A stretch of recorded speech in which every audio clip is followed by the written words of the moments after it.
conversar um pouco sobre modos de atuação.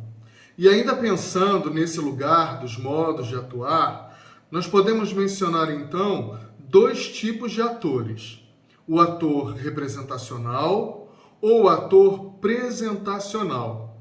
Essa é uma definição estabelecida por Stella Adler.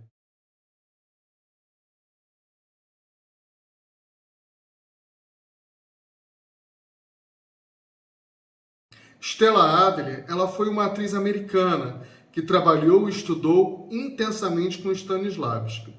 E além do teatro, ela dedicou a sua vida ao ensino do mesmo, e muito baseado naquilo que aprendeu com o mestre russo. Ela sempre desejou um sistema natural e que estivesse ao alcance de todos. Ao contrário do que muitos imaginam, a Stella sempre dizia que o teatro não é um lugar para gênios e superdotados, mas para pessoas dedicadas. O teatro é também uma forma de vida. Isso vai desmistificar aquela ideia de que se nasce com talento, mas que é muito possível, então, desenvolver esse talento. E para isso nós precisamos buscar muito no meio ambiente, num bom meio ambiente, ou seja, por meio da constituição de grupos de estudos e práticas ou por meio de uma escola de formação. Muitos atores e atrizes se acreditam autodidata, mas isso é mito, porque alguém veio primeiro. Alguém veio e deixou ali um legado, um modelo, um exemplo que pode ou não ser seguido. E ainda nós podemos contar com uma vasta literatura sobre o teatro. E mesmo tendo o ser humano essa capacidade inata de representar, para se fazer disso um ofício, temos que nos preparar e muito. A atuação teatral acontece no palco quando você mesmo está convencido daquilo e da verdade naquilo que você está realizando. Para conseguir isso, é necessário foco e muita concentração. É necessário muitos ensaios e uma boa direção para que tudo fique tecnicamente preparado. É importante pensar que, quando se fala da verdade cênica, a interpretação fica ainda mais rica quando ela recebe muita dedicação. Na sala de ensaio e trabalho em grupo, o ator precisa ter um consciente coletivo, precisa pensar em si a partir do outro. Tudo gira em torno da coletividade. E isso ocorre até quando esse ator está se apresentando em solo. Na verdade, o ator, a atriz nunca estão sozinhos. Eles precisam da técnica e do público para que tudo possa acontecer. Daí surge então um termo elaborado por Stella Adler, o duólogo, ou seja, um jogo duo, ator e plateia. Para a atriz que se tornou uma professora a partir de 1940, há dois tipos de atores: o presentacional e o representacional. Vamos então entender um pouquinho do que é ser um ator ou uma atriz representacional ou presentacional. Essa é uma discussão antiga que classifica os atores. A situação é difícil e embaraçosa, mesmo porque essa ideia de classificar os atores não me parece muito adequada. Mas é uma discussão que vale a pena, pensando em observar caminhos dentro do fazer cênico e do comportamento na cena dos atores e das atrizes, desde que seja feito de forma respeitosa e a título de pesquisa e entendimento do mecanismo teatral. Lógico que o tema apresenta-se com muita fragilidade, mesmo porque há ações meramente representacionais, o que não significa especificamente que o ator seja representacional. O que vai dar lugar à classificação é o fato de sua permanência nesta forma de realizar a cena.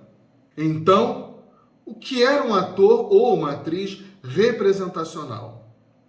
É o ator ou a atriz da forma, é aquele mais afetado, mais agitado, é o ator clichê, aquele que se limita a imitar os tipos mais existentes, que apenas se preocupa com os fatores externos, única e exclusivamente técnico. Este ator, esta atriz, opta então intencionalmente por imitar ou ilustrar o componente da personagem, não avançando então para outras zonas da criatividade. É aquele que não se preocupa com a elaboração e vai beber, vai buscar naquilo que já está pronto. É como se existisse um guarda-roupa cheio de personagens prontas e esses atores e essas atrizes fazem uso de tudo aquilo que já está ali, repetindo então uma mesma personagem, se aproveitando dos mesmos truques, dos mesmos maneirismos, dos mesmos chavões, tudo já muito conhecido. Nesse lugar de representação, um exemplo disso seria pensar na composição de uma personagem que é uma pessoa, por exemplo, de idade mais avançada. E aí, em cima dessas características, trabalhar os clichês e os estigmas já conhecidos e reducionistas, sem haver uma preocupação com a sua consistência emocional e histórica. Por exemplo, quando representacional, falamos de fórmula pronta e, na maioria das vezes, muito desgastada, sem consistência, na estrutura de composição, um lugar de superfície.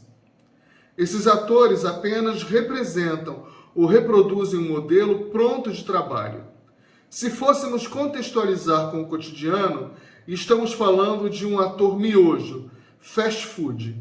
Os atores representacionais que optam por serem representacionais encerram em si e são tidos como atores mecânicos e também de infidelidade para com as suas obras. Vamos agora entender um pouco sobre o que é um ator presentacional ou uma atriz presentacional.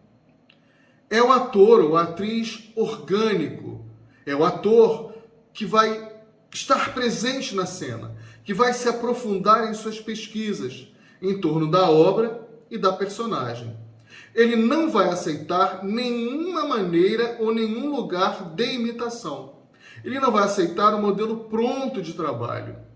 O ator presentacional quer o lugar do esculpir, o lugar da elaboração, da inquietação. Ele deseja o lugar da dúvida, por mais apavorante e trabalhosa que seja a missão, porque para ele esse é o lugar de trabalho.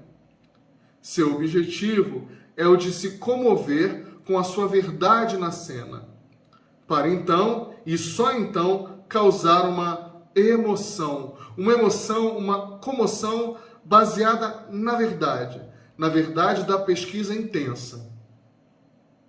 Vamos observar que atores presentacionais são menos externos, eles são muito menos preocupados com a técnica, ou seja, eles já estão absorvidos pela técnica, e essa técnica praticamente ela é nula, ela não aparece, embora ela exista.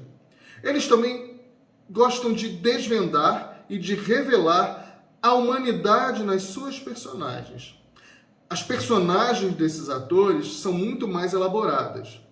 Geralmente, os atores e atrizes presentacionais são menos estelares e são menos aclamados pela crítica e público, e são entendidos então como atores verdadeiros e entregues.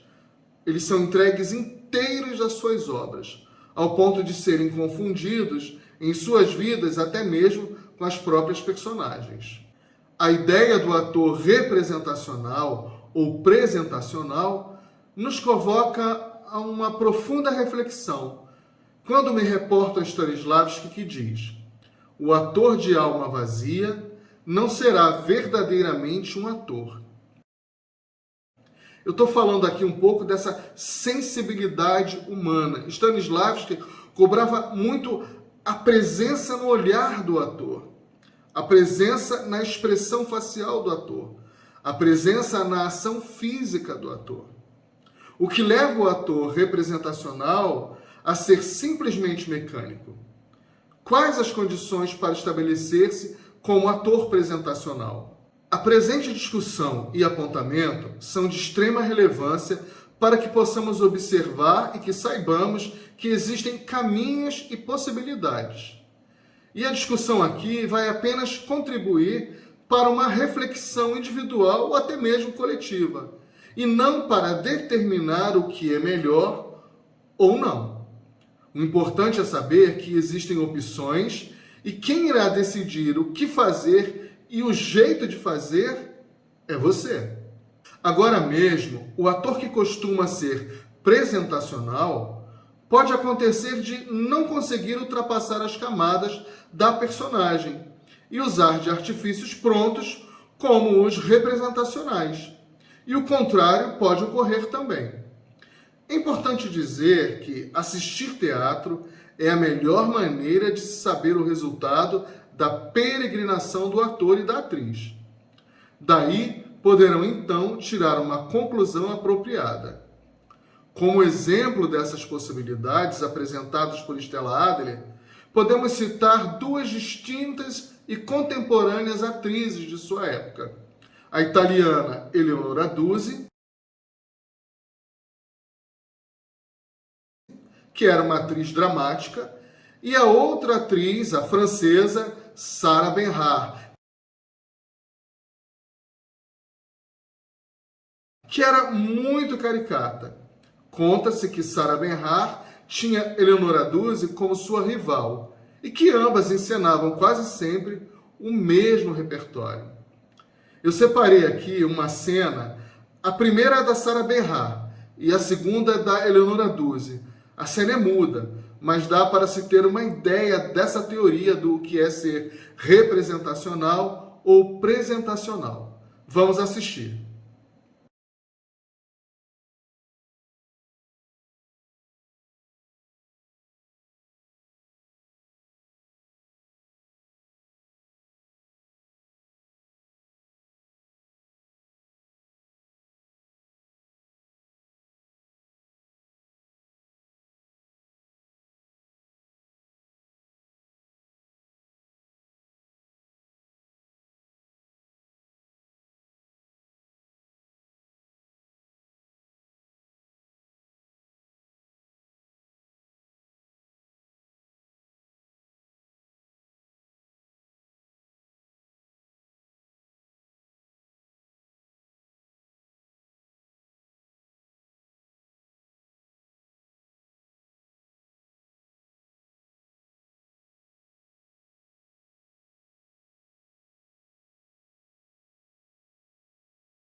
separei também outros exemplos daquilo que pode ser entendido como interpretação representacional e presentacional. O destaque aqui vai para a atriz brasileira Cleide Diáconis, na sua apresentação em 2008, no espetáculo Caminho à Meca. Observem a presença na cena da atriz.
Deixei meu carro pra fora.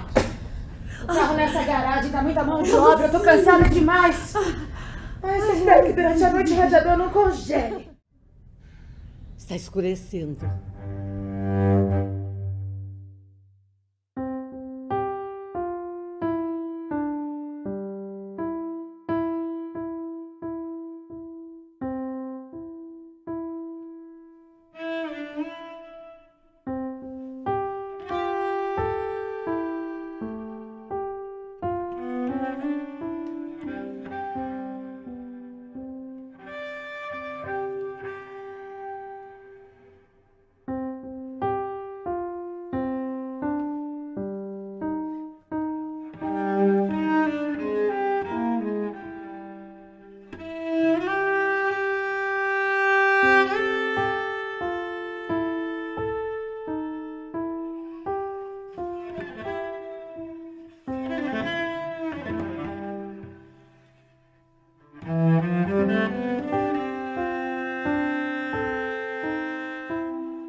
Ainda funciona.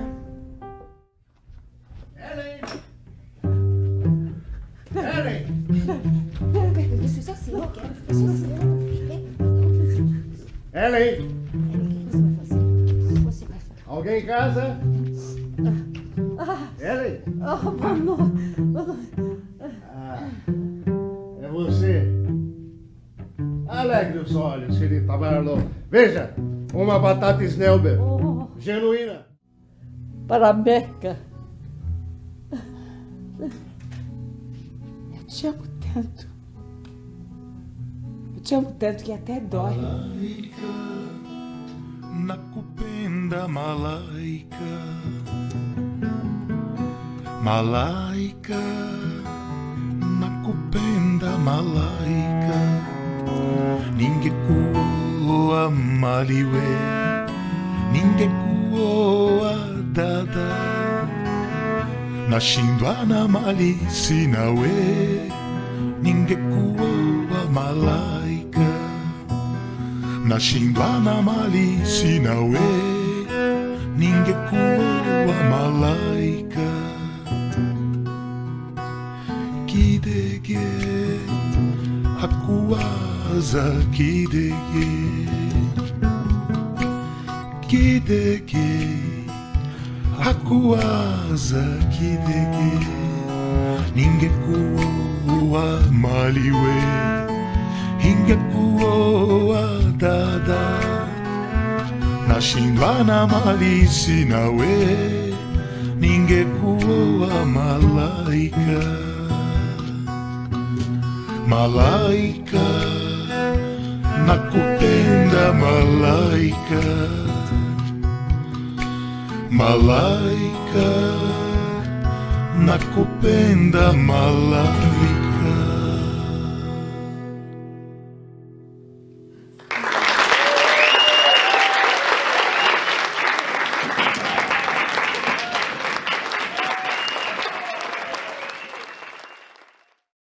Bom, existem vários modelos de atuar, interpretar, representar ou mesmo apresentar um papel na contemporaneidade. Essa escolha sempre será sua ou da direção do espetáculo. O trabalho do ator e da atriz, como já observamos, poderá seguir um gênero teatral, uma linguagem, e aí muitas das vezes nos encontraremos em ambas as situações.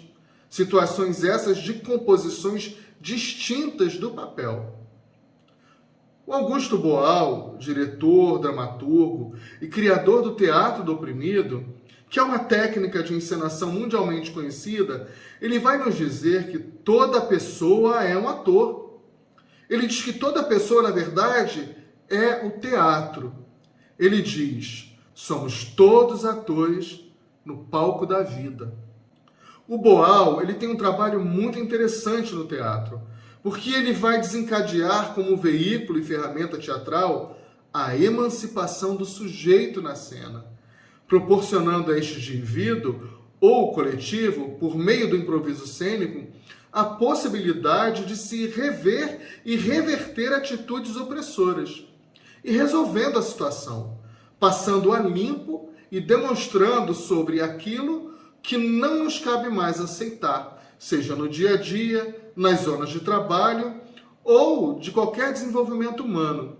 O teatro do oprimido vai tirar o grupo, vai tirar o coletivo e o indivíduo dessa zona de conforto. O espaço da cena, para Boal, é o lugar da fala, mas da fala de todos e para todos. O teatro, na verdade, é o lugar do desassossego. É o espaço para corrigir os caminhos da vida.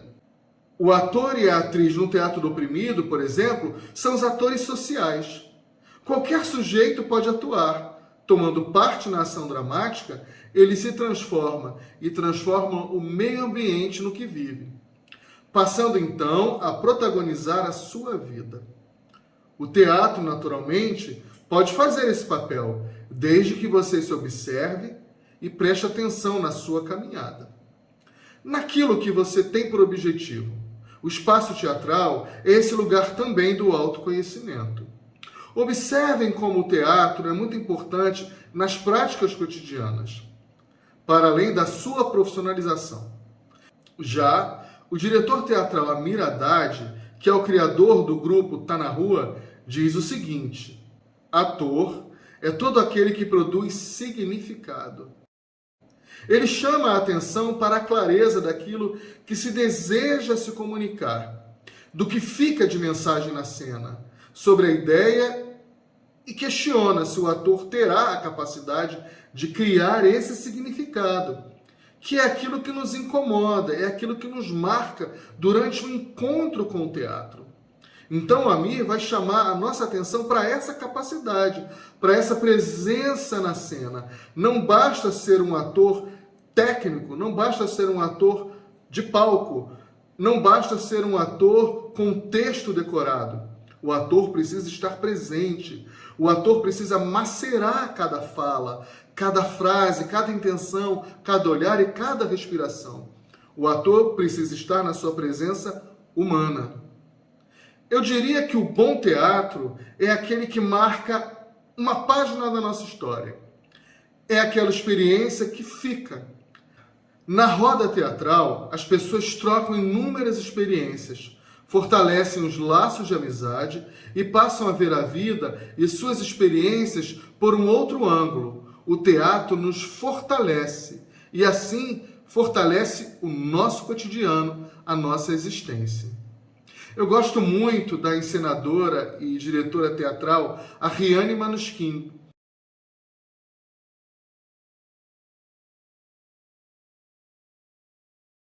quando ela diz que apresentamos horas de encenação para conseguirmos alcançar apenas alguns segundos de teatro. Talvez seja até um pouco de exagero se entendido de forma literal. Mas a Riane aqui, ela acusa a extrema dificuldade na arte de fazer teatro. Porque dependemos de um coletivo, dependemos de uma técnica, dependemos de uma plateia, dependemos de uma grande engenhoca. E dependemos de muito preparo. E da própria plateia, como sujeito de troca e da harmonia, como diz ela. A diretora francesa desenvolve há 54 anos trabalhos importantes e muito ligados aos aspectos sociais. O Teatro do Soleil é uma organização coletiva sediada na França e que viaja todo o mundo com seus espetáculos. Eu separei aqui um pequeno recorte da cena do espetáculo para vocês conhecerem um pouquinho do trabalho deles. Entre tantos atores, destacamos a atriz brasileira Juliana Carneiro.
O teatro é um movimento importante, pois é um ambiente de troca, lugar do afeto, naturalmente terapêutico e que fala a nossa língua.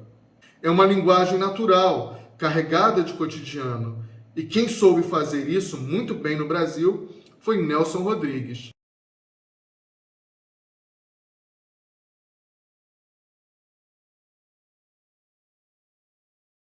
Nelson foi um dramaturgo brasileiro muito importante e, através de suas peças, ele trazia para a cena temas tabus, os quais chocaram a sociedade em sua época. Textos que apresentavam discussões sobre o machismo, feminicídio, a homossexualidade, corrupção, entre tantos outros. O Nelson ele tinha um hábito de dirigir seus espetáculos por meio das rúbricas e ficava irado quando alguém não aceitava ou respeitava a sua direção.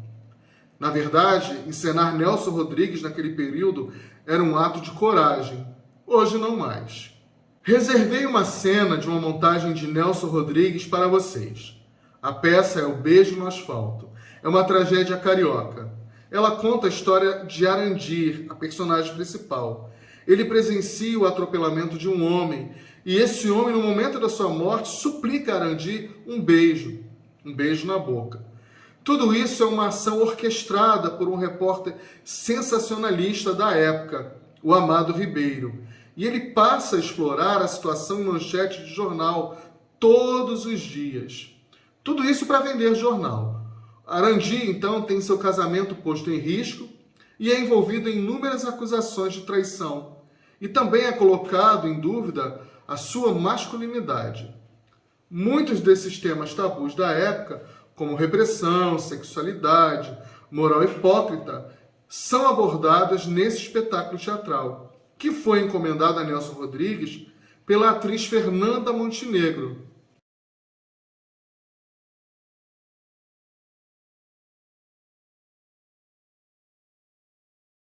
A cena que vamos assistir é um exercício prático em nossa escola de teatro, a Oficina Escola Nossa Senhora do Teatro. E eu gostaria que vocês observassem que mesmo na prática em sala de aula, o quanto esses nossos alunos atores se entregam na cena. Essa aula, esse exercício aconteceu em 2015. Vamos assistir. Dália, eu estou preocupada. Arandir demora a chegar. Esse ciúme vai acabar te matando, Selminha. Não é ciúmes. Eu tô com um pressentimento ruim aqui dentro.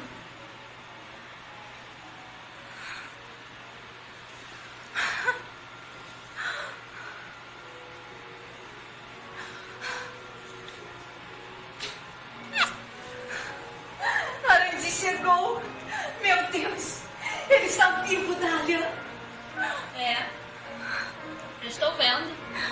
Eu vou fazer um café para nós.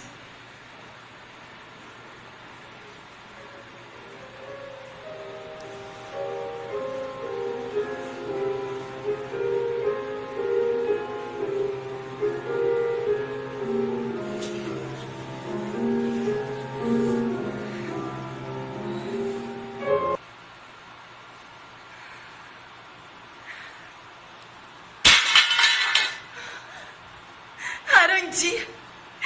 Dália!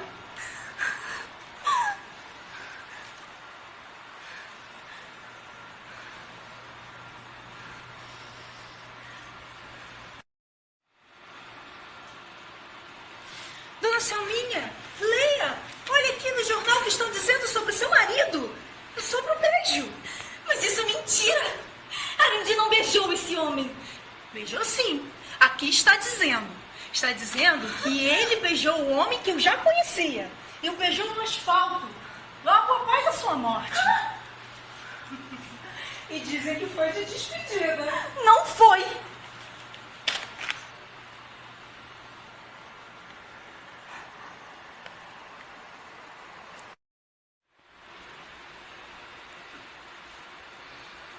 Selminha, Selminha. Tira a roupa. O quê?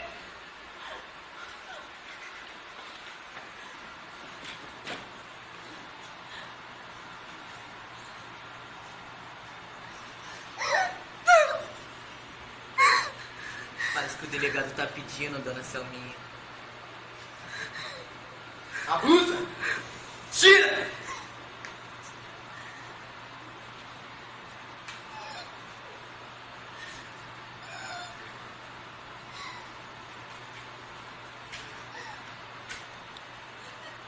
Mais!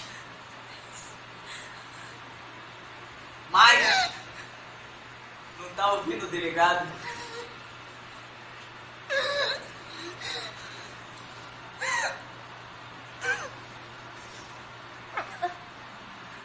O que a senhora acha desse cigarro? Acho que vou querer um.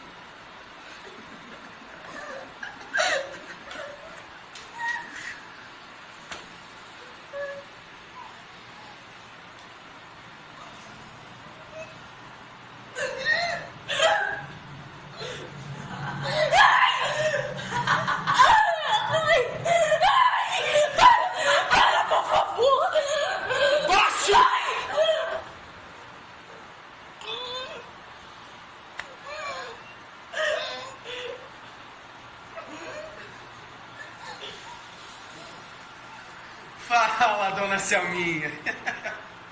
O seu marido beijou aquele homem na boca, não foi? Beijou? Meu marido é homem.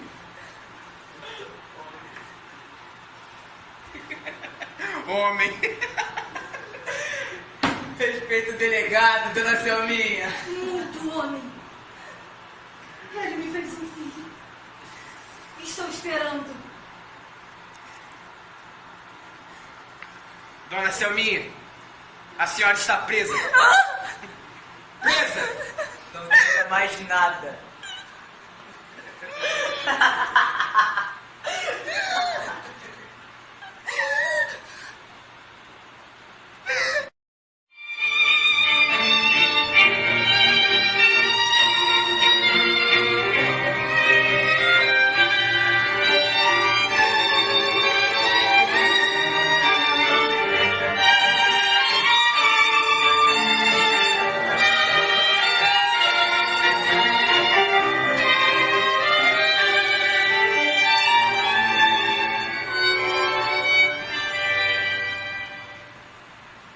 Você gostou, Arandir?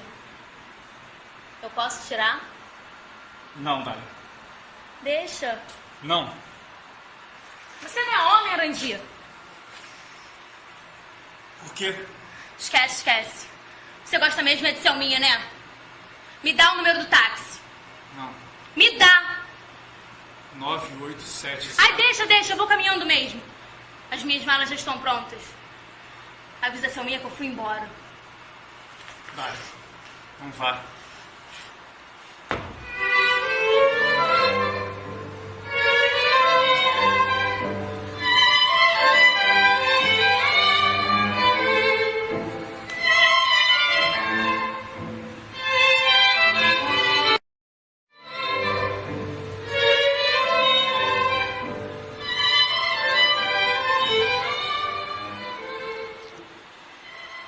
Boa noite, Arandir. Boa noite, Ana Brígio. O que faz aqui? Vim te visitar. Onde está Selminha, minha filha? Não sei. E Dália? Não sei. Não sabe onde estão sua mulher e sua cunhada? Arandir, fala-me sobre o beijo. Que beijo? Todo mundo sabe. O beijo que tu deste no homem que estava no asfalto. Posso sentir nos teus lábios. Não sei do que o senhor está falando. O senhor tem ciúme de Selminha? Ciúme de Selminha com você? Sim, sim. O senhor sempre teve ciúme de Selminha. Não! Eu nunca tive ciúme de Selminha. Eu tenho ciúme de você, Arandir. De você!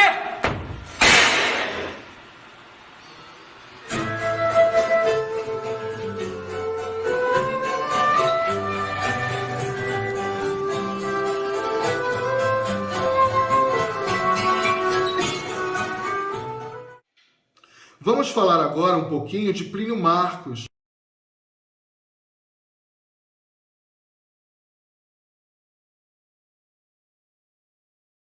esse outro importante diretor e dramaturgo.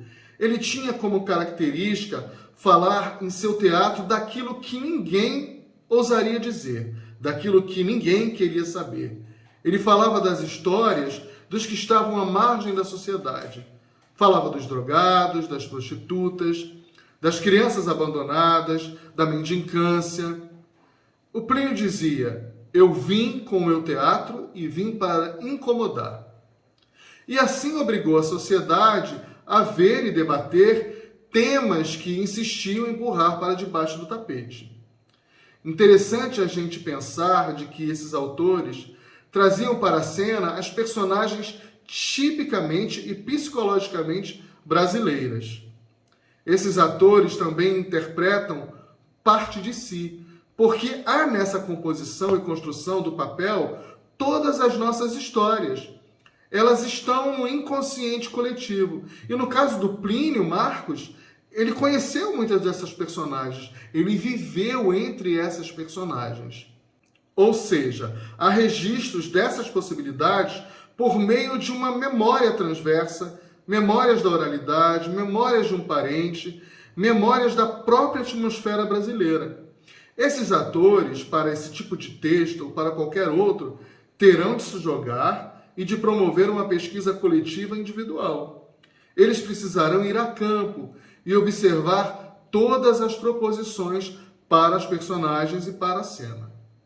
Separei aqui para vocês um recorte de um espetáculo montado na nossa escola no ano de 2013, para que vocês observem e possam imaginar como foi ensaiar, estudar e pesquisar durante 10 meses.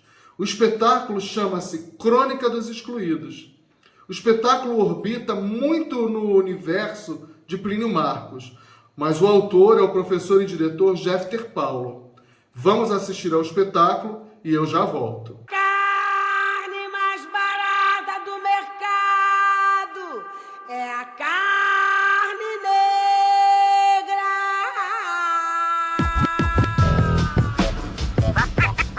Tá ligado que não é fácil, né, mano? É, mano. Liga aí. A casa tá bonita. Ei, mãe! Papai, aí, eu tô com a senhora. Calma aí, o guri, eu tô te gritando o dia todo. Onde você tá, né, moleque? Tava aí na rua, mãe. Fazendo o quê? Conversando. Aí se liga.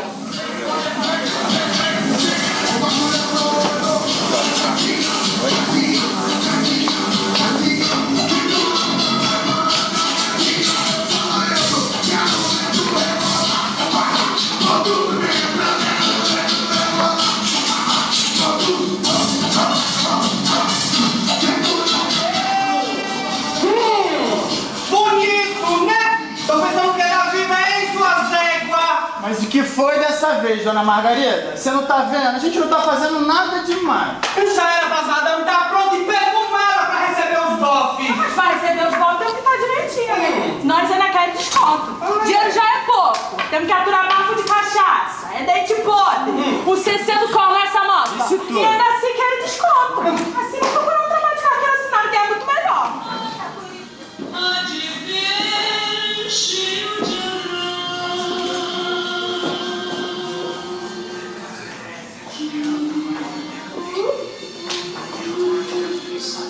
Aqui não tem tempo de ficar problemática não, meu amor. Tem que estar pronta pra quando os homens chegar. Embora as duas. Se arrumando aí. Não vai querer que eu arrebente a carroça de vocês, hein? Anda, paga logo. E se você não está satisfeita, benzinho, é só arrumar seus planos de mundo e cair no mundo. Quero ver quem vai te dar valor como eu te dou. Eu quero ver. E anda logo. Estamos esta noite mais uma vez reunidos para honrar e glorificar o nome todo-poderoso do nosso Deus. Você pode glorificar o nome de Deus?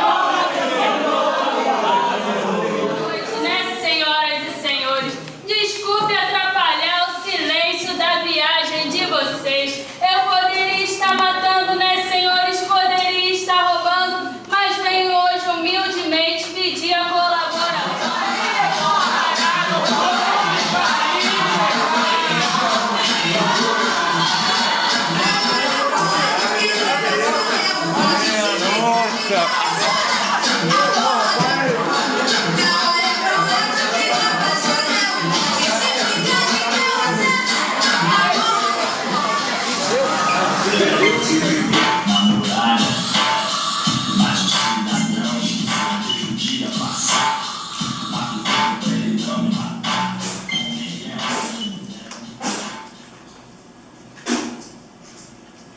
Que deu miserável essa, porra! Aí, o que é o rangojo? Olha aí. Acho que tu vai gostar. Caralho. Angu de novo? E nem os olhos dessa vez, né? Vamos não, hein? Pode ficar pior do que tá. Pior? Porra.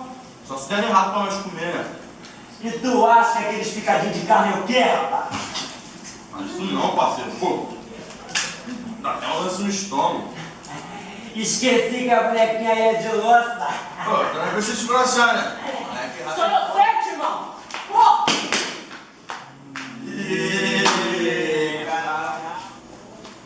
Aí, meu irmão. Mas fala aí. Qual é o teu RG, rapaz? Guri. Guri? Mas é teu nome mesmo? É meu nome mesmo. Gostou não? Tu tá falando sério, cara? Guri? Esse é o nome que tua mãe te deu? Pô, tu não fala da minha mãe, não! Tu fala da minha mãe! Nós, do PCP, obrigado, meu povo, queremos um Rio diferente, onde os problemas do povo sejam prioridades, porque para ser bom de verdade, tem que ser bom para todo mundo. O meu nome é Maiorzinho, o meu número é 171, 171. Meu partido é o PCP. Obrigado. Vocês estão vendo, né? Eu quero que vocês sigam o exemplo da Samanta, viu? Eu quero porta abrindo, porta fechando, porta abrindo, porta fechando, homem subindo e descendo, subindo e descendo. Não tem carne nova no pedaço, é osso. Qual é o teu nome, menina? Bora! Não viu da larga da tua não? Vera! Oi, Miguel, já chegou? Eu passei no mercado e comprei umas coisas aqui pra casa. Vem guardar. Já tô indo. Aqui. Levanta. Levanta. Olha pra mim. Olha pra mim! Se eu descobrir que tu tá armando pra cima de mim, tu vai ver o nó certo que tu vai arrumar. Agora vai da porra da porra.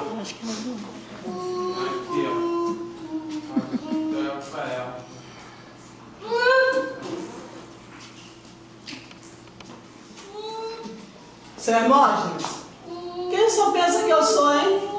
Eu sou uma mulher de respeito. Nós temos um acordo, não? Além do senhor ter sido o primeiro homem da minha menina, só teve mais aqueles 2 amigos do senhor. Isso é o que a senhora está dizendo. Eu não acredito na senhora. Eu não acredito. A mulher que prostitui a própria filha, que tem problemas mentais, é capaz de qualquer coisa. E eu aqui não quero me nome envolvido nessa história. A senhora é o seguinte.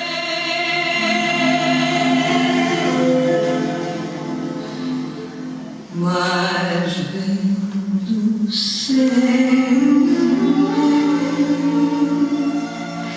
que a minha sombra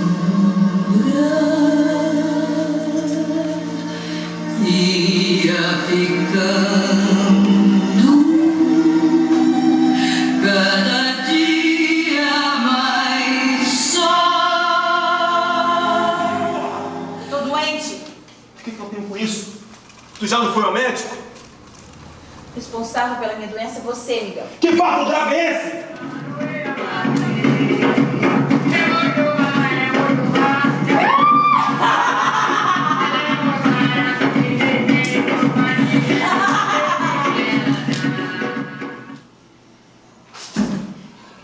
Que isso? Seu filho, seu irmão. Seu filho. Nosso filho, sem quase nada na casa para a criança. Aí, pô, fiquei sabendo que o menino tem esse coração, que ajuda a da comunidade.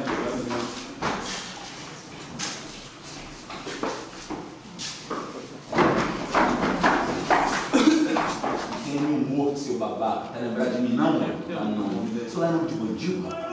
Traz ele também. Verdade. Rapaziada. Verdade. Rapaziada. Bora fazer um churrasco no micro-ondas hoje? Demorou. Verdade. Tem uma letra nova pra tua música. 5 patinhos foram passear, além da Quem é boa todo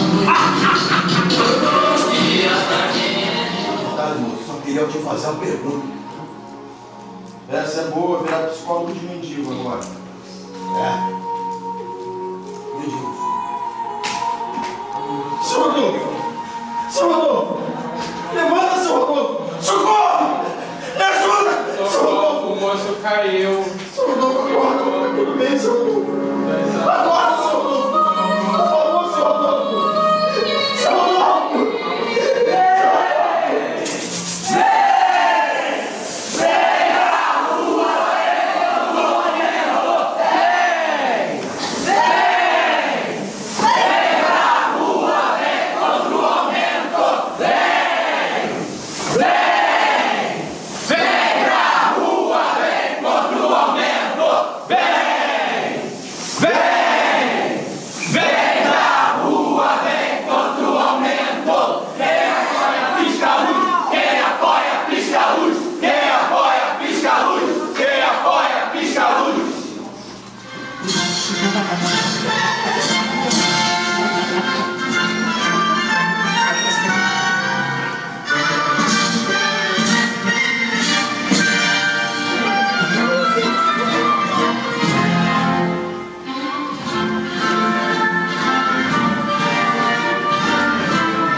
Ouviram do Ipiranga as margens plácidas de um povo heróico, brado, retumbante. E aí, o que vocês acharam? Muito interessante, não é? Foi como eu disse, 10 meses de preparação para chegar nesse nível técnico. E algo que eu destaco aqui, além dos ensaios, é de que os atores e as atrizes, eles foram a campo, eles foram ao território muito próximo das personagens do espetáculo. Ou seja, estiveram presentes naqueles ambientes onde circulavam aquelas personagens in natura. O contato real com a cena, as entrevistas com os personagens, auxiliam muito nessa construção. Comentários das histórias. É muito interessante lembrar aqui sobre os relatos do elenco da montagem de Crônica dos Excluídos. Os alunos atores foram a campo, ou seja, eles estiveram presentes naqueles territórios. Eles foram para as praças, eles se travestiram de mendigos, eles foram até a Vila Mimosa entrevistar e observar o modus operandi na prostituição. Eles conheceram um senhor, por exemplo, que morava ali na Praça Tiradentes, e eles ficaram muito assustados. Eu me lembro muito bem quando eles relataram que havia ali um mendigo, mas que não era mendigo. Era um homem muito rico, morava em Copacabana, mas ele desejava entender sobre o universo da mendicância. E eles ficaram assim, em choque. Eles quase não acreditaram na história. E aí o homem, o suposto mendigo, que na verdade estava experimentando aquela situação, mostra então para eles vários cartões de crédito e diz que estava ali experimentando, ele queria saber como era a vida de uma pessoa em situação de rua. Momentos depois, o filho dele aparece e aí realmente esses alunos, atores, puderam comprovar que a história era verídica. Quando travestidos de mendigos, esses alunos, atores, foram pedir comida, pedir esmola e perceberam na própria pele como é a vida de alguém que está em situação de rua. Eles sofreram na própria pele todas as dores emocionais e as dores morais que uma pessoa em situação de rua pode sentir. E a mesma coisa as meninas e os rapazes que foram à Vila Mimosa conversar com as prostitutas. E eles puderam perceber de que não há vida fácil ali. A vida fácil é uma vida muito dura. E resumindo, o que eu quero dizer para vocês é que esses atores com trabalho de campo, eles voltam mais fortes. Eles voltam muito mais presentes. E eles estão encorpados com uma emoção verdadeira, uma emoção maturada, uma emoção rica de experiências. Bom, queria falar também um pouquinho do diretor e dramaturgo Jacques Coupeau.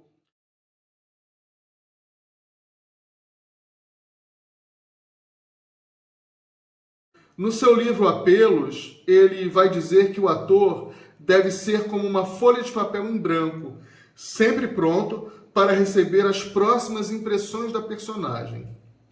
O Jacques Coupeau, ele desenvolveu um trabalho muito importante. Ele se retirou da grande metrópole e se recolheu numa espécie de sítio no interior da França, com seus atores. E lá ele desenvolveu então novas possibilidades de trabalho. Ele acreditava que longe da combustão da cidade, o ator poderia então se esvaziar, dando espaço a novos processos de criação. O ator ele se compõe de múltiplos conhecimentos, como já vimos. As aulas teóricas, elas são muito importantes porque criam bases sólidas para entendermos sobre o nosso ofício. Já a prática faz com que se criem raízes e se desenvolvam de forma gradual e natural, a fim de evitar os maneirismos, os chavões e todos aqueles exageros muito comuns ainda nos dias de hoje. Cada personagem, embora fictício, é entendida como um ser humano. Então precisamos, segundo Stanislavski, naturalizá-lo, dar a ele essa personalidade, dar a ele entusiasmos, ou dar a ele apatia, ou tudo que vai além das rúbricas do autor, e até mesmo além do papel do diretor. O ator, a atriz, precisam ser criativos e estar sempre disponíveis. Precisamos, muitas das vezes, nos colocar no lugar do espectador. Perceber que ele está ali e atento. Não dá para subestimar mesmo aquela plateia em formação. O teatro mudou. E ele tem um corpo elástico. E com ele, a sua forma de existir na contemporaneidade assim se dá. De tudo o que falamos até agora, o mais importante para um ator em início de carreira é ficar atento a todo tipo de conhecimento intelectual e prático para o seu aprimoramento. Entender que o ofício do ator é exigente e de múltiplos saberes. Entender que ser ator ou ser atriz demanda esforços individuais e coletivos, onde você é quem pode criar as suas maiores oportunidades. É importante entender que o ator, ele possui um corpo que é o seu veículo de trabalho e que ele deve cuidar desse corpo. O corpo deve estar presente antes, durante e depois da cena. Isso porque é um corpo vivo, é um corpo polivalente. E para terminar, não se esqueçam de cuidar da sua saúde emocional, pois viver várias personagens ao longo de uma existência é também viver inúmeras vezes. E esse trabalhador do teatro precisa estar em equilíbrio para saber administrar essas vidas alheias que vão atravessá-lo. Bom, dessa vez vamos encerrar esse bloco com um poema. Ser ator. Se ser ator é um erro, então eu não sou um ator. Se ser ator é usar multitécnicas e nada sentir, então eu não sou um ator. Se ser ator é ser louco, ou o cara que se insinua, que se vende, então eu não sou um ator. Se ser ator é ser triste, previsível, e se apenas por dinheiro o teatro existe, então eu não sou um ator. Se só pela diversão e alegria o teatro insiste, então eu não sou um ator. Se por algum momento ele a te agride, divide, então eu não sou um ativista. Se ser ator é traduzir-se na palavra pessimista, então eu não sou artista. Se ser ator é ser altruísta e ter a obra repreendida por vários pontos de vista, então eu sou um ensaísta. Mas se pensarmos o teatro por um ponto de conquista, correndo, vivendo as dores do mundo e de tantos trabalhos ignorados, aí sim, eu sou mesmo o próprio teatro. Bom, foi muito bom estar aqui com vocês e até o nosso próximo encontro. Eu vou